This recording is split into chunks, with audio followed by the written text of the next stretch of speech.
আমরা এখন সবাই মিলে যাচ্ছি হচ্ছে যে ভারত দেখতে, ভারতের বর্ডার দেখতে। তো এইখানে আমরা গাড়িগুলো রাখবো, রেখে আমরা পায়ে হেঁটে যাব। এখান থেকে মোটরসাইকেল নিয়ে যাওয়া সম্ভব না, বিএসএফ এবং বিজিবিতে সমস্যা ঝামেলা করবে।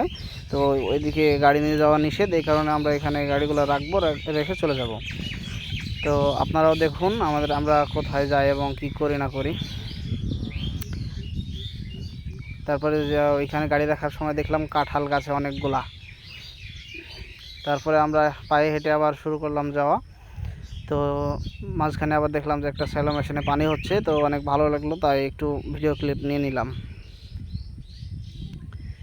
তো আবারও যাচ্ছি, একটুখানি অনেক দূরে, তো এই কারণে আবার হেঁটে হেঁটে একটু কষ্ট করে যাওয়া লাগছে।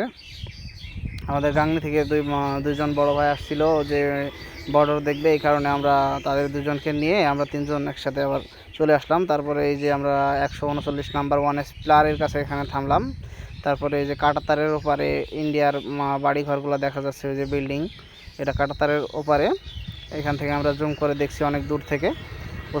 ওই আর কাছে যাওয়া নিষেধ, এই কারণে আমরা দূর থেকে জুম করে দেখলাম।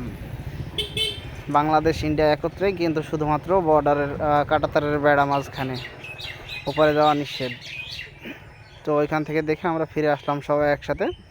তো সবাই একটু ভিডিও করলো, আমরাও একটু ভিডিও করলাম।